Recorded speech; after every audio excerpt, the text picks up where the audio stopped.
salaamaaleykum mbokk yi ak xarit yi man Coumba Gawlo dama ñëw nag tey pour def déclaration bi ndax fii ma nekk ci bitim réew ndax nekkuma sax Sénégal jamono yi may wax ak yéen waaye fii ma nekk ci bitim réew daal dama jàng ci presse bi ay coow yu am ci ay mbiri visa ak ñoom seen daal di gis ni sama tur nag dañ ko cee tudd bañ ca tuddee sama tur nag bind ko ca journaliste ba bind dafa daat ne maa ngi cité li mu wax businessu visa luy indil artiste yi alal la daal di ciy tudd ay nit daal di ma ciy tudd daal ni ndax ñaari at ca gannaaw a ngi nii Coumba Gawlo ak groupe am amoon nañ problème bu ni mel ma bëgg a xam ban problème bu ni mel ndax nit pour nga wax ne am na problème bu ni mel dangay wax problème am lan la bu fekkee xam nga ko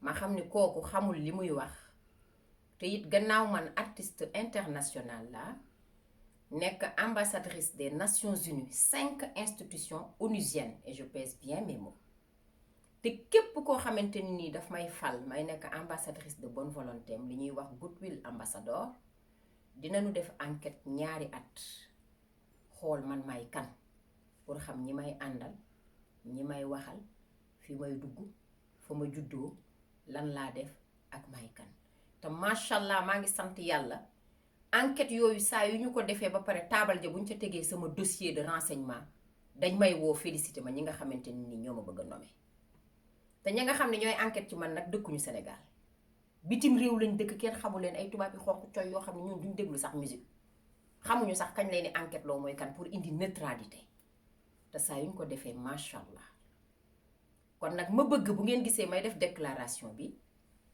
pour rek ñaan ñu arrêté ak it leeral aw ma sax lu lëndëm lu may leeral ndax ma dugguma ci lu lëndëm waxuma lu lëndëm defuma lu lëndëm ànduma ak kuy def lu lëndëm te duma dem foo xamante ni nii sax bul ma fa déggee ni ma accam te loolu aajuwul ma ko wax ndax saabu du fóot boppam waaye àddina yépp seddal nañ ma ko te xam nañ ko rawatina sama réew mi ma dëkk nag muy Sénégal waaye dafa di bu wax jugee am ñuy def ay amalgame di wax dafa baax nga wax te lii dafa nekk lu sérieux loo xamante ni ni man j'ai préféré personnellement ma jël sama kàddu bopp wax ak doomu aadama yi ñu dégg ko ci sama nopp bopp bu ko defee du nekk seen noppi bopp bu ko defee du nekk nettali munoon naa wax sama cellule de communication bind leen document daat ni Coumba Gawlo se dissocie de tel mais bu boobaa lu ñuy bind di ko lire rek lay doon te xam nañu ne ñi jàng ci réew mi xëy na bariwul wala analphabétisme bi dafa bari wala du yegg fa ma bëgg ndax man ku ma xam-xam ma ci organisation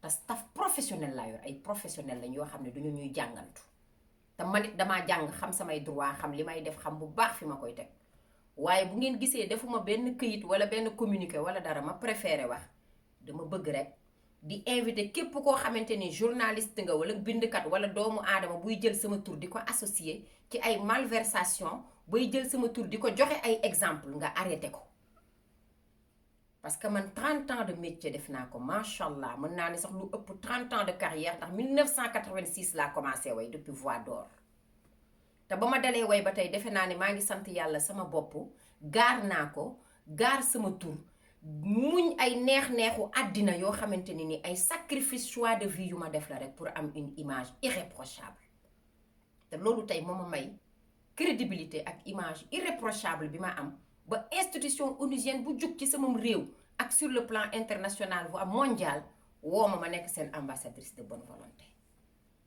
du ma nangu nag pendant que man maa ngi liggéey di jug 6 heures du matin di liggéey bala maa tëdd 2 heures du matin ndax man aw ma jot pendant que je vous parle là je suis à l'étranger je suis en Guinée-Conakry où nga xamante ni nii maa nga fa en réunion ak ensemble système des Nations Unies les agences est-ce que xam ngeen loolu ñaata nit la agence des Nations Unies cité leen ni ñu bëree ñooñu ñépp laa dajale ñuy def réunion di liggéey ci un programme boo xam ne du ci sama réew beneen réew la pour wane sama crédibilité loolu mooy firndeel sama crédibilité ak sama sérieux kon nag du ma nangu may def loolu nekk ci aw yoon di liggéey ak presse ni mu sensibiliser ñu may jël di ma taqal ci yoo xamante ni nii taquma ci tey bokkuma ci tey jegewuma ko tey te xawuma ko te duma ko def te jombal naa ko sama deret nag te jombal naa ko sama tur man xawma luy falsifier visa xawma luy fraude visa xawma luy truquer visa kon journaliste yi bind nañu xam li ñuy bind bu ñu jël sama tur di ko dendale ci benn problème bu am di ma ca taqal di ma ca dugal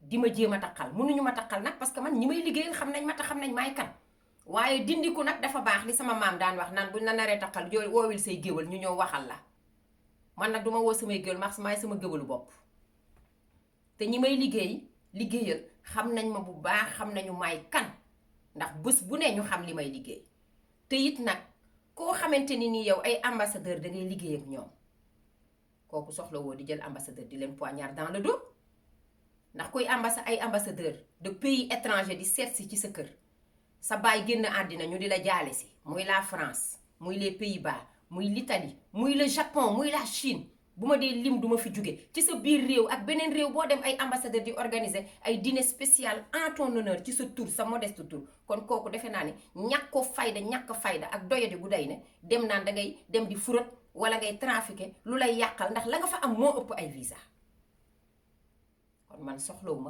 ma bëgg nag ñu arrêté bés ni ki tey képp koo xamante ni journaliste nga am nga loo bëgg a bind ci man te xam nga ko sax dofoo dina jàpp la mais boo amee loo bëgg a bind ci man wala loo bëgg a wax ci man mais am naa cellule de communication et ce sont de vrais professionnels woowal sama cellule de communication nga ni leen dama bëgg a defal interview seen artiste ci direction bi laa ko bëgg a jëmale bu ñu direction boobu intéressé ma accorder la interview bi sur la base de sur conseil de mes conseillers en communication su ko sama emploi du temps permettre it ma accorder la ko parce que loolu mooy yoon bi te loolu mooy déontologie professionnelle képp ku teggi yoon boobu nag jël beneen yoon di jéem a jël sama tur di ko mele ci quoi que ce soit lu dul yoon duma ko nangu et ça je ne le négocie pas je l'exige le respect de mon image le respect de mon nom ça je ne le négocie pas je l'exige parce que moi-même je me le suis exigé dama ko exiger sama bopp man dama am dundin ci àddina am gëm-gëm ci àddina am fulla ci àddina am pasteef ci àddina xam ne àddina fulla ak fayda pasteef gu mat sëkk mooy tax nga génn ci def ay sacrifice nag bi may xale ba tey ci àddina ba nekkuma ci fait divers kon du ma nangu ku ma dugal fait divers pour la petite histoire parce que bu ma ko waxul tey dinañ ko waxaat suba ñu sulli ko ni moo ko defoon déedéet dama koy wax léegi wax nu mu demee mu jeex pour la petite histoire affaire visa bi ñuy wax naan le frère de Coumba Gawlo parce que je cite le journaliste li mu wax mooy il y a 2 ans de cela ci tubaab ni mu ko waxee le frère et manager de Coumba Gawlo Seck et son groupe avaient le même problème ou bien a été jugé pour un problème similaire quel problème booy wax da ngay xaar da ngay xam est-ce que ce journaliste bi wax loolu ñëw na ba ci man maanaam ci wolof bu ma koy tekki pour ñi déggul tubaab mooy kooku dane ñaari at ci gannaaw kat problème mu coowu visa bii am artiste Coumba Gawlo frère am bi nga xam ne mooy manager am na problème bu ni mel waaye yow problème bu ni mel bu demee nan est-ce que yow problème bi ni mel yow xam nga ko est-ce que yow ñëw nga ci sama fond de dossier est-ce que xam nga luy problème ba est-ce que def nga li ñuy sa déontologie professionnelle di laaj maanaam ñëw ci sama ay conseil wala nga ñëw ba ci man woo ma ne ma dama bëgg a xam fond de dossier bi lan la ma jox la sama version des faits nga dem wuti feneen version ci partie adverse ba daal di dajale ñaari ku jàngat am xam-xam nag ngeen amal affaire te xam bu baax li muy wax nag te man loolu yépp defu leen ko lu dul lu ne nii rek ñu tudd sama tur bi problème su amee ay visa ak yeneen waa Sénégal ni mu rëyee lu tax tudduñu fi ñi ko fiy def te ñi ko fiy def xam nañ ko fi ñu ni leen fi ñukk di jël sama tur wi man di ko tudd ci yëfu ñàkk a fayda nañ ko arrêté man ñàkkuma fayda doyadiw ma kuy wut ku ñàkk fayda danga ko di wuti ci àll ba man ku ma xool xam ne doyadiw ma ñàkkuma fayda duma bàll puuda traîné wu ma man ku may xool sax ñaari loxo nga may nuyoo góor sax su ma xoolee sëgg te fu wér laa ko teg nag ndax dina ma xool naa ko xool bu tax dina xam fa mu war a mën a yam ak man rawatina ak jigéen kon góor yabul jigéen yabul ma bëgg nag kon nañu arrêté et je parle de manière honnête de manière sincère et je prends en témoin maa ngi jël témoin sama mbokku sénégalais sama mbokku africain sama mbokku àdduna ndax li may wax fu ne lay dem parce que je suis une artiste internationale te duma ab jaayir duma koo xam ne boppam bi boppum ngaaka la xam naa li may wax moo tax ma bëgg rek kon ñu arrêté ku ci soxla information me concernant woowal sama staff bu ma la mënee accorder interview ma accorder bu ma la ko mënul ma dem ci leneen et pour venir au problème dont ils ont parlé maanaam li ñu wax yaa ñaari at ci gannaaw ba di ci tudd sama frère manager na mu demee du li ñuy wax ma wax ko fii tey mu jeex ndax musuma cee wax waaye damaa décidé wax ci pour tëj dossier bi ba la ëllëg ñu ubbiwaat ko waxaat ca leneen. léegi nag su ma waxee la vraie version des faits ak na mu demee ba ñu xam ko keneen ku ca wax leneen nag yaa ko tey te bu boobaa lu la ca fekkit yaa ko teg sa bopp. na mu demee ca gàttal mooy man wutaluma kenn visa, man falsifié wu ma xaw ma nu ñuy defee loolu. Man ambassadeur yi di reer si sama kër di ma seet si di ma rendre hommage di ma ñëw di seq ak man ay projet humanitaire. Je suis dans l'humanitaire di dimbali jigéen ñi ci seen liggéey, di dimbali jigéen ñi ci seen àq ak yelleef, di dimbali xale yu jigéen ñi ci seen njàng pour ñu yóbbu leen ñu jàng, di dimbali xale yu jigéen ñu bañ leen a marier force ci teel, di dimbali le développement culturel, économique et social de mon pays. Kuy def loolu doo dem di def yi fi ñàkk fayda ndax sa image fa ngay toog ak ña ngay waxal moo ëpp solo ya fi ñàkk fayda ndax foo fen benn yoon doo fa fenaat doo fa duggaat de. te man duma dem fenn di fa wax lu dul yoon, duma dem fenn di fa wax lu dul dëgg, duma dem fenn di fa fen. te kuy falsifier ay visa ay ambassadeur duñu ñëw ba bésub tey jii di la seet si sa bureau, di la seet si sa kër. boo demee beneen réew ñu njëkk yaa nga fa ñu woote téléphone ne dañ laa bëgg a gis, organiser dîner à ton honneur. man fu ma dem diplomate laa fa, fu ma dem international laa fa, ambassadeur laa fa, te defuma lenn luñ ma yabe. kon pour revenir sur le problème précis, ce qui s'est passé mooy man wutaluma kenn visa. Abdoulaye Diagne sama musicien, et je le dis clairement te ci vidéo laa nekk, moo ma sollicité ma jël rakkam jabaram yóbbu ko Europe mu dem seeti ay mbokkam ndax toog na lu yàgg Europe. mu ni ma dafa bëgg a dem ñëwaat ci été bi, bu ñuy dem tournée nañ ko yóbbuwaale te dina ñëwaat ni ma ndax xam naa la, ndax yow loo jël engagement danga koy def. waa nit ki bu liggéeyee 2000 ba 2020 nekk sa coloré la ñaat la service xanaa di ko defal 20 ans de la tudde ma doom ma yóbbu xale bi dem war a ñibbisiwul. ma woo leen téléphone di leen xale bi est-ce que ñibbisi na, ñu ni ma ñibbisi na, man leen jox leen ma passeport bi ndax damaa am rendez-vous ak ambassadeur ba. su ma demee won ambassadeur bi passeport bi, remercier ko ndax suñu projet yi ñuy defar, ma profité ci remercier ko ndax man lu ma wax dafay leer. ñu ni ma xale bi ñëw na mujj gi wóoloo ma lu dul ñu ne xale bi dafa feebar. comme acculé naa leen teg leen pression, ñu daal di dem ambassade présenté wu ni ñoom ñooy xale bi ndax ragal nañ maa wax dëgg gi. wóoloo ma lu dul nekk France guddi ñu woo ma ni ma problème am na, Matar sa rakk de am na problème. ma ni mbaa jàmm, ñu naa damay expliquer ni mu demee. te yàlla xam na ni guddi googu mooy sama guddi gi gën a gudd ci àddina. sama baay bi dugg àddina ma ñàkk ko, guddi googu mooy li ko gën a metti, moo ma gën a mettil man sama baay bi ma ñàkk. ndax guddi gàcca la, fanaanee jooy ba bët set ndax gàcca, ndax bañ lu bon ak naan man sama partenaire bi ma am en face nan laa koy xoolee ci bët mu di ma xool, ma wax mu wax, li ma wax dañ. pour lan loolu man mooy li may mën a rey pour vous dire man sama crédibilité, sama fulla ak sama fayda. ba loolu moo indi problème ya ca am. te ñooñu bu ñu doon ñuy foo kenn du leen téye benn fan ñaari fan prison génne leen, bien que téye nañ leen te d'accord naa sax ca lañ leen téye ndax nit danga koy sanctionné, te sant naa yàlla ndax ba ñu demee ci tribunal ba procureur de la république bi représenté la république moo ma doon défendre man naan Coumba Gawlo kenn mësu ko dégg ci lenn, kon ku fi indi turam dinaa ko defanteeg yow. pourtant défendre ma de te du sama avocat, mais ma doon jëlal part ndax sama fulla, sama fayda, sama sérieux. kon ngeen xam ne problème bi nii la demee tey de, du fraude de visa, du falsification de visa, du bëgg a def lu baax far lu baax la këpp ca sa kaw. loolu la.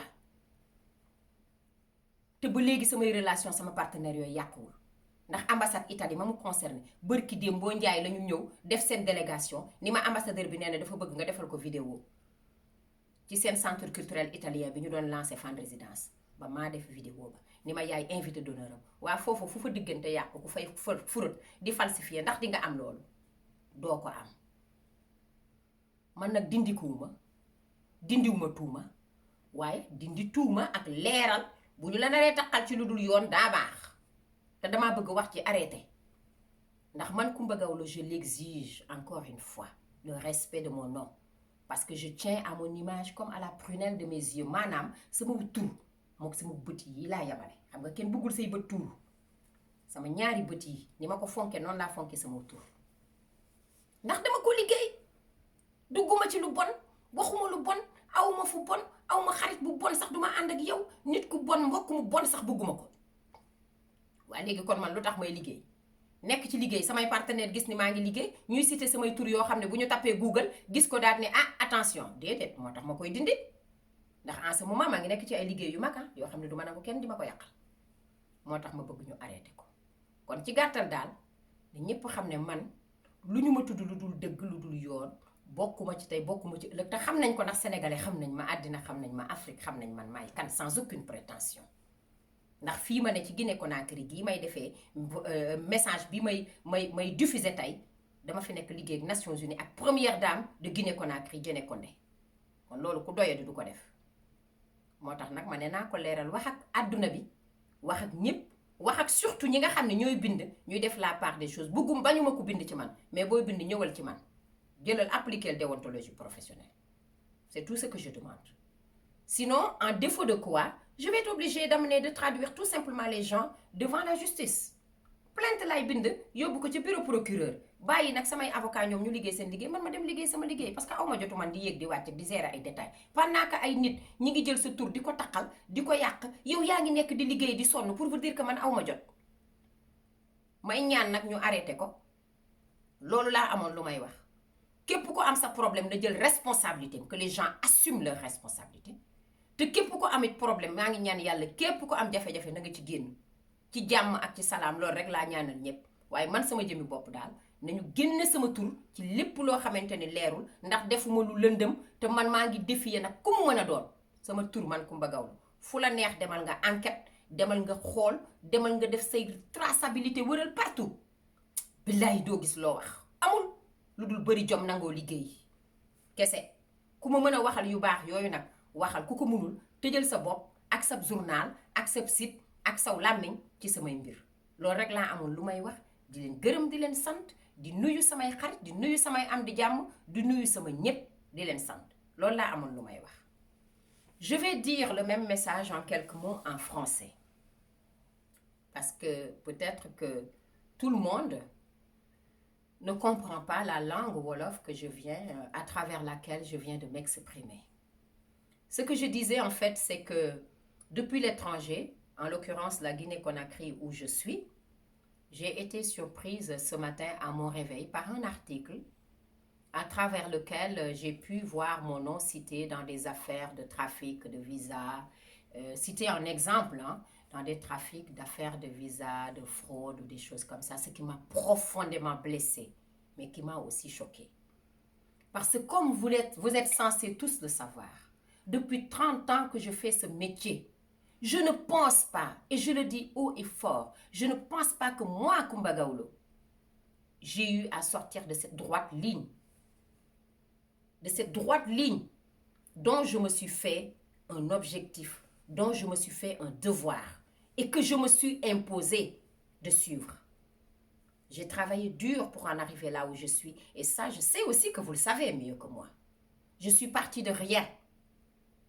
Et au fil des ans et au fil des combats et avec ma conviction, je suis arrivée aujourd'hui à être nommée ambassadrice de bonne volonté de 5 institutions onusiennes. Je dis bien 5 institutions onusiennes et je pèse bien mes mots. Et tenez-vous bien, qui n'est pas nommée ambassadrice de bonne volonté des Nations Unies? Non. Il y a tout un processus. Avant d'être nommée ambassadrice des Nations Unies, pour ma part, j'ai fait l'objet de 2 longues années à chaque fois d'enquête de moralité, où au peigne fin a été tiré tout. Mes fréquentations, ma famille, mon passé, mes amis, mon vécu actuel, tout ce que je fais, au détail près. Et tenez-vous bien, ce sont des gens qui ne vivent ni au Sénégal ni en Afrique qui s'occupent de ces enquêtes de moralité. Ce sont des gens qui ne me connaissent ni d'Adam ni d'Ève, qui font que leur boulot. Et grâce à Dieu à qui je rends grâce et l'éducation que mes parents m'ont donnée à mes parents, à chaque fois que ces enquêtes de moralité sont finies, sur la table est posée qu'une victoire, une personne clean. Ce n'est pas moi qui le dis. Ce sont les enquêtes de moralité qui le disent. Alors je ne vais pas accepter que moi, pendant 30 ans de métier, 30 ans de carrière, 30 ans de dur labeur, 30 ans de sacrifice, 30 ans de choix de vie, où je me suis imposé cette rigueur, cette exigence, à savoir où est le bien, où est le mal, à même résister aux tentations et refuser certaines facilités de la vie, même si elles sont bonnes. Parce que c'est derrière des propositions financières et autres. Mais j'ai fait un choix en le refusant en me disant, oh, c'est agréable, mais c'est pas bon pour moi. Mais c'est ça qui est bon pour moi.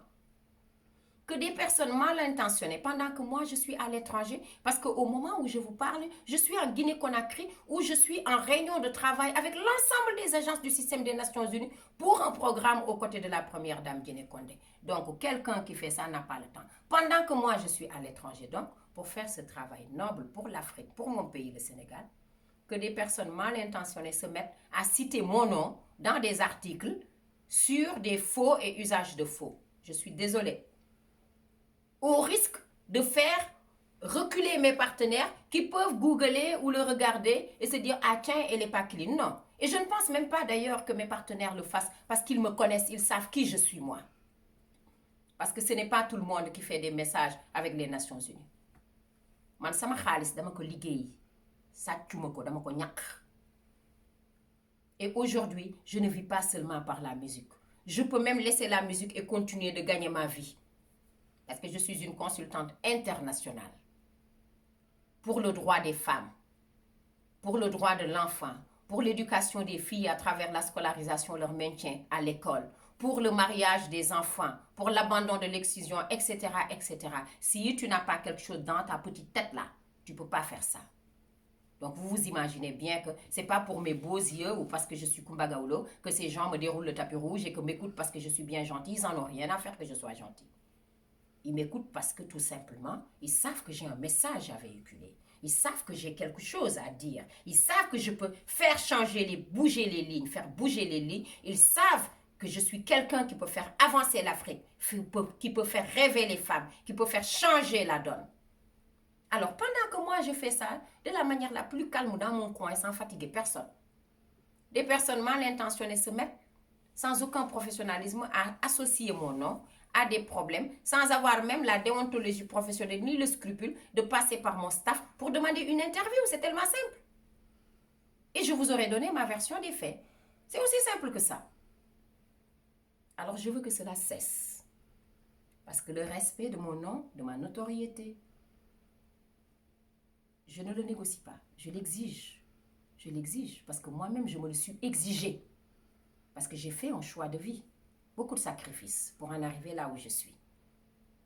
Ni de près, ni de loin, je ne suis et n'ai jamais été mêlé, moi, à des fraudes, à des falsifications, à des trafics, à plus forte raison des trafics de visa ou de séjour ou de quoi que ce soit. Et je le dis haut et fort. Quiconque en a la preuve n'a qu'à la sortir. Il n'y a aucun problème. Sortez-moi la preuve et même vous allez me rendre service. Moi, je reçois à dîner les ambassadeurs des pays accrédités dans ma maison chez moi. Je les reçois dans mes bureaux.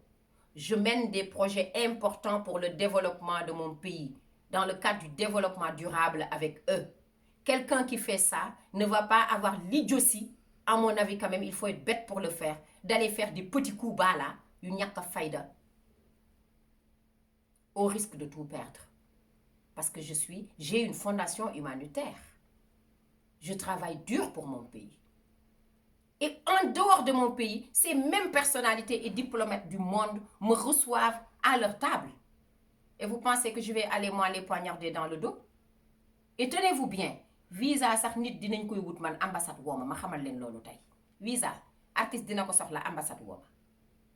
Un artiste peut avoir besoin d'un visa. Il arrive que l'ambassade m'appelle, me concerte pour savoir est-ce que c'est un chanteur ou pas. Pour dire que je continue toujours de rendre service à mon pays. Donc, je veux que tout soit clair, qu'on arrête. Et pour parler du problème en question dont ils ont fait allusion, j'en ai jamais parlé. Je vais le faire pour la première fois aujourd'hui. Pas parce que je veux enlever, comment dirais-je, je veux me mettre là, clarifier. Non, non, non. Je veux juste que les choses soient claires.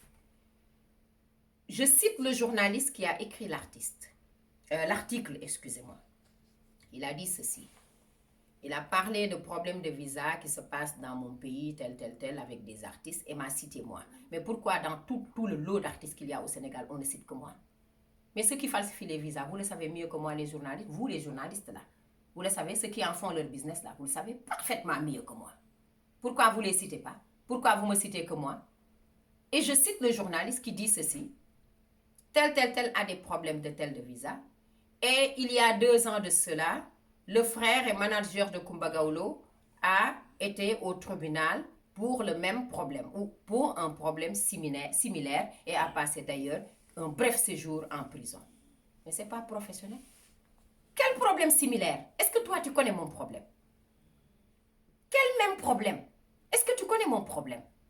Mais dis-moi au moins quel est mon problème. Si tu es un vrai professionnel qui connaît la véracité des faits, qui les a vérifiés auparavant avant de les avoir écrits, parce que c'est cela la déontologie professionnelle. Ce que vous n'avez pas fait certainement. Vous deviez savoir c'est quoi mon problème. Ce que vous ignorez parfaitement. Alors que le problème, c'est pas ça. Le problème en réalité, c'est que moi, Kumba Gawlo, j'ai voulu aider Abdoulaye Diagne, mon musicien, depuis 20 longues années, de 2000 à 2020, en amenant son beau-frère, qui est le petit frère à sa femme, suite à sa demande, à rendre visite à sa famille et à aller partir pour l'été lors de la tournée. Au retour de la tournée, le garçon n'est pas venu. J'ai posé la question, savoir est-ce que le garçon est venu? On me répond que oui, il est venu. Je dis, dans ce cas, donnez-moi le passeport. Parce que je dois aller voir l'ambassadeur. Je vais le remercier parce que ma parole, elle est d'honneur. Moi, ma parole, elle est d'honneur. Et puis, au fil des temps, à force de les acculer, certainement se sentant acculés et ne sachant plus quoi faire, ils se sont dit, on va trouver la solution la plus tordue qui puisse exister. Ce qui est une inconscience totale. En se disant, on va aller présenter, dire que c'est moi. Malheureusement, moi je reste à Paris, on m'appelle, on me dit ton frère Matar a un problème. Je dis quel problème? On m'explique ce qui s'est passé. Et imaginez-vous, et croyez-moi, ce fut la plus longue de mes nuits.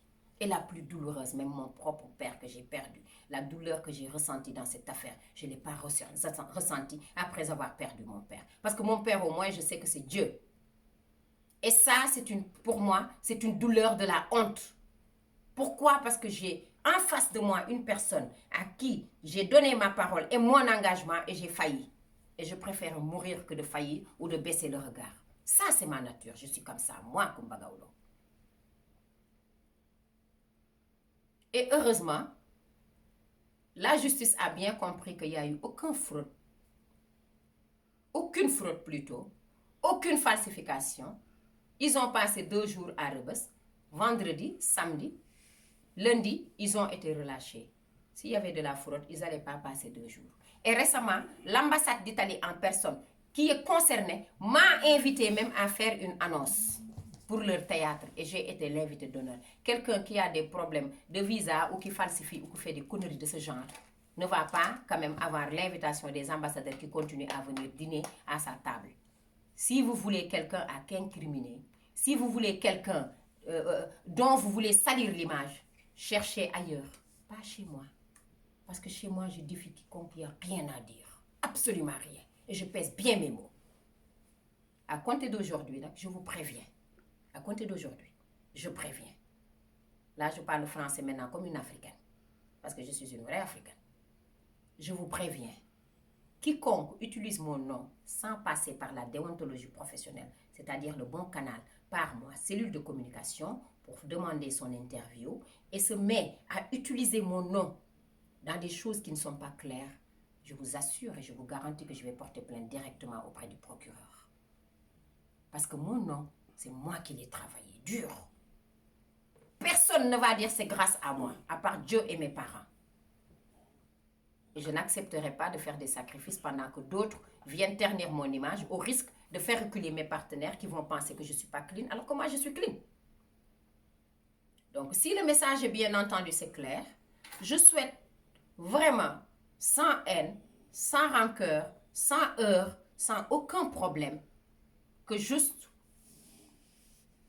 mon souhait soit respecté, que mon nom soit respecté. Si vous le pouvez, tant mieux. Vous ne le pouvez pas, abstenez-vous d'écrire sur moi. Parce que je ne suis pas à la quête d'écriture. C'est ce que j'avais à dire. Je vous remercie Et j'ose espérer que mon message est bien clair et bien compris. Merci.